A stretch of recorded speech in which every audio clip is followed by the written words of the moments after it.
Uma notícia que saiu em vários jornais e circulou nas redes sociais trouxe de volta à discussão um tema que estava adormecido e merece reflexão: o ensino domiciliar, conhecido pelo termo em inglês homeschooling. Foi o caso de uma estudante de Sorocaba, no interior de São Paulo, que passou em quinto lugar no vestibular de engenharia civil na USP, a Universidade de São Paulo, mas não pôde se matricular porque ela fez o ensino médio em casa, estudando sozinha. E isso é reconhecido no mundo inteiro, mas não no Brasil. O STF já disse que o caso do homeschooling é constitucional, mas o Congresso precisa votar uma lei regulamentando em que termos isso pode ser aceito, como as universidades podem fazer a matrícula de estudantes que não têm o histórico escolar oficial. Enquanto isso, jovens esforçados, brilhantes até, acabam sendo punidos pela lentidão dos políticos em votar leis e pela cultura brasileira de não valorizar o mérito das pessoas. Eu sou a Cristina Grêmio, colunista da Gazeta do Povo, e decidi aproveitar esse caso para aprofundar a discussão que já deveria ter sido feita no Congresso, onde há vários projetos de lei para regulamentar o homeschooling, todos parados, sem previsão de votação. Vamos começar pelo caso que trouxe o tema do homeschooling à tona de novo. A estudante Elisa Flemer, de Sorocaba, fez o ensino médio sozinha em casa de 2018 a 2020. Obviamente, ela não tem o diploma e o histórico escolar exigidos no ato da matrícula nas universidades, por isso não conseguiu garantir a vaga que conquistou na USP, o quinto lugar em engenharia civil. Ela recorreu à justiça, mas olha o que disse a juíza que analisou o caso e negou o pedido.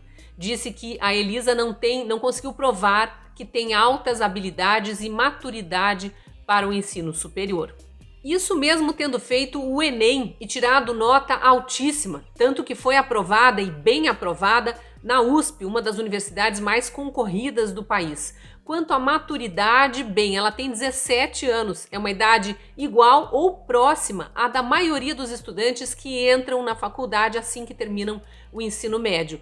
Ela não ficou 3 anos do ensino médio à toa em casa, ela efetivamente estudou, tanto que passou no vestibular. Assim que eu soube desse caso, eu convidei a Elisa para uma live para saber detalhes da história dela. Se você não assistiu, eu recomendo que assista, está publicada na Gazeta do Povo e também no canal do YouTube e nas redes sociais, no perfil da Gazeta nas redes sociais. Tem algumas peculiaridades desse caso que eu quero analisar aqui porque são questões pertinentes a todos que prezam pelas liberdades individuais, inclusive pela liberdade de pais decidirem o que é melhor para seus filhos. E são questões pertinentes também a qualquer um que se interesse por pensar em formas de melhorar o ensino no Brasil. Porque o que o ensino tradicional está fazendo hoje, com alguns estudantes especialmente, é afastar dos estudos. Estudantes que gostam de estudar estão se desestimulando pela escola tradicional. A Elisa conta que desde pequena sempre foi muito estudiosa, tirava notas boas, era aquele tipo de aluno que os professores adoram. Mas no fim do ensino fundamental começou a achar tudo muito chato, as aulas muito arrastadas, tanto que ela lia muito, ela tinha ânsia por conhecimento, não acompanhava mais o colégio. As aulas eram muito lentas para ela.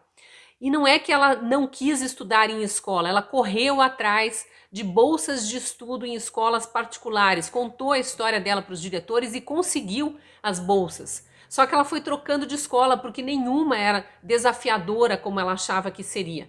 Ela passou por 4 escolas até convencer os pais de que seria melhor estudar sozinha, fazer o ensino médio em casa. E aí ela pesquisou conteúdos, acompanhou aulas online, fez exercícios simulados do Enem, tanto que acabou fazendo o vestibular e sendo aprovada. O primeiro ponto que merece destaque é que esse é o caso de uma aluna acima da média, que dá conta de estudar sozinha porque tem curiosidade, gosta da rotina de pesquisas, faz isso sem supervisão. Não é o caso da maioria. A gente está vendo agora, durante a pandemia, os inúmeros relatos das dificuldades de estudantes de seguir as aulas online ou até dos pais de atender os filhos. Então, não dá para dizer que homeschooling é um método eficaz para todos, mas é um possível método para uma parcela dos estudantes, especialmente aqueles que não se adaptam à rotina da escola tradicional.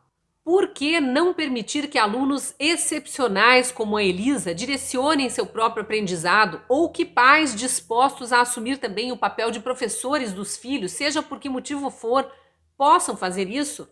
Desde que, claro, seguindo algumas regras, como adotar o currículo escolar brasileiro, ou submeter o estudante a avaliações periódicas, ou a família ser acompanhada por uma orientadora pedagógica, até fiscalizada, para que não incorra no perigo do abandono intelectual dos pais? São essas regras que precisam ser definidas pelo Congresso. Reforço que o STF já disse isso quando julgou que o homeschooling não é inconstitucional, mas precisa ser regulamentado por lei. E como eu disse no começo do vídeo, existem vários projetos de lei já apresentados, falta disposição dos deputados e senadores para se debruçar sobre essa questão. Esse é um daqueles temas que decidiram chamar de pauta de costumes. Jogaram um preconceito gigantesco em cima e aí fingem que não é urgente. Fingem que é uma obsessão de um governo ideológico. Uma coisa precisa ficar bem clara: todos os governos são ideológicos. Os governos são eleitos, os governantes são eleitos por causa das propostas que fazem durante a campanha, dos valores que defendem. E quem elege esses governantes é a população, a maioria da população. Esses votos e o desejo da população precisam ser respeitados. Tanto isso interessa à população que existe uma Associação Nacional de Educação Domiciliar. E essa associação fez um levantamento em 2019 e descobriu que existiam no Brasil 18 mil crianças e adolescentes estudando em casa. É pouco se comparado com os 2,5 milhões de americanos que fazem homeschooling, mas lá a questão foi decidida há muito tempo, por isso é tão comum o homeschooling nos Estados Unidos. E aqui, vamos deixar nossos 18 mil estudantes domiciliares no limbo? Vamos impedir que quando terminem o conteúdo do ensino médio, terminem de estudar o conteúdo do ensino médio, sigam para o superior, como aconteceu com a Elisa depois de fazer vestibular, que queria seguir nos estudos e foi impedida? Vamos permitir que eles sigam estudando, que aprendam uma carreira, se tornem profissionais em alguma área, entrem para o mercado de trabalho, ou vamos isolar essas pessoas da sociedade? Vamos punir a parcela da população que julgou ser melhor para os seus filhos estudar em casa, ou punir os jovens que optaram eles próprios por estudar sozinhos? Outra questão que surge quando a gente vê uma aluna brilhante desistindo de frequentar a escola porque acha as aulas muito chatas é a necessidade urgente de se modernizar as formas de ensinar. Em pleno século XXI, com tecnologias avançadas e a facilidade de acesso à informação que a gente tem hoje, não dá para continuar achando que sala de aula com professor e quadro negro é o único jeito de aprender. Mesmo o ensino à distância precisa se modernizar. Olha o que diz a Elisa. Ela revela que percebeu com a experiência do homeschooling por que tantos estudantes estão agora reclamando do ensino remoto durante a pandemia. Não é culpa dos professores, eles não foram treinados para isso, tiveram que se adaptar às pressas, fizeram o máximo que puderam. Mas para o resultado ser bom, o ensino à distância ser mais eficaz, é preciso repensar os métodos de passar conhecimento, treinar professores e melhorar a estrutura de gravação das aulas. Essa mesma estudante que tem facilidade para aprender diz que se bateu durante semanas até achar o melhor jeito de estudar, as aulas mais atraentes. Para ela foram as de cursinhos pré-vestibulares, porque os professores são mais objetivos, vão direto ao ponto. O quadro tem letras escritas de forma muito clara, muito atraente. E ela diz que é preciso também ter um tempo para os estudantes fazerem os exercícios e outro para interagirem com o professor, tirarem dúvidas. Tem também a questão das indicações de leitura, de sugestões de pesquisa, sugestões de filmes para assistir. Vejam o desperdício de talentos que é para o país impedir que uma estudante como a Elisa se matricule numa universidade. O 5º lugar em engenharia civil na USP não foi o primeiro bom resultado dela em vestibular. Ela já tinha sido aprovada em primeiro lugar em engenharia elétrica numa faculdade na cidade onde mora, em Sorocaba. Estava com 16 anos, foi antes da pandemia, no começo de 2020, mas também não conseguiu se matricular nem recorrendo à justiça. No Brasil, há vários casos de estudantes considerados superdotados que conseguiram prestar vestibular mesmo antes de terminar o ensino médio e entrar para a faculdade e efetivamente fazer a matrícula com autorização judicial. Isso aos 16 anos, aos 15, às vezes até antes. Mas é preciso ter um laudo, normalmente elaborado por psicólogos e pedagogos, atestando as tais altas habilidades e maturidade a que a juíza se referiu na sentença em que não deu autorização para a Elisa se matricular na USP. E aí vem outro ponto para reflexão. O cruel dessa história específica é que só depois de passar no primeiro vestibular e não conseguir fazer matrícula é que a Elisa foi informada da possibilidade de ser avaliada e de ter um laudo para garantir que frequentasse a faculdade. Se há alunos bons alunos que não se adaptam à rotina da escola tradicional, pelo motivo que for, por que não há uma orientação para que as próprias escolas encaminhem esses alunos para uma avaliação? Veja que a Elisa passou por 4 escolas e nunca recebeu esse aviso de que ela poderia ser avaliada para ver se não tinha altas habilidades e assim avançar nos estudos.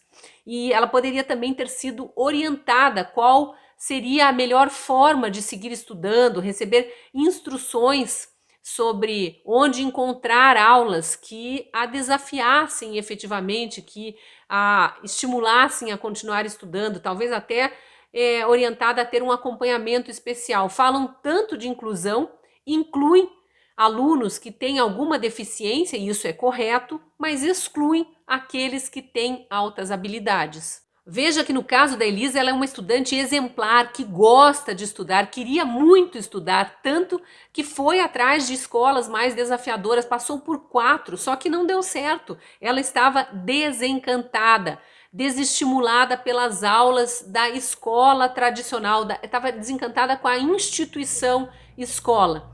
Em casa, ela conseguiu dar vazão a esse desejo de aprender, de ter mais conhecimento. Ela estudou inglês, tanto que ela fez a prova do TOEFL, um exame dificílimo, e tirou nota máxima. Fez isso para o caso de conseguir uma vaga numa universidade americana, e aí esse exame de inglês é exigido como prova do conhecimento da língua. A gente ouve esses casos e entende por que o Brasil não se destaca mais nas ciências, não registra uma grande descoberta toda hora, tem poucos líderes. Não é só porque a educação formal aqui está ruim, é também porque estamos perdendo talentos, o sistema educacional nivela por baixo.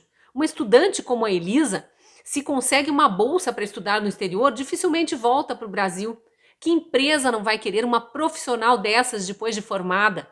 Normalmente, funcionários que estudaram a vida inteira, que gostam de aprender mais, têm uma inteligência emocional maior, se adaptam melhor ao ambiente de trabalho e produzem mais. Voltando à questão do ensino domiciliar, na lista de países que permitem o homeschooling estão Estados Unidos, Canadá, vários da Europa, França, Itália, Reino Unido, Suíça, Portugal, Holanda, Bélgica, Áustria, Finlândia, Noruega. Dos BRICS tem a Rússia e a África do Sul. O ensino domiciliar também é aceito nas Filipinas, Japão, Austrália, Nova Zelândia. Aqui na América Latina é regulamentado na Colômbia, no Chile, Equador e Paraguai.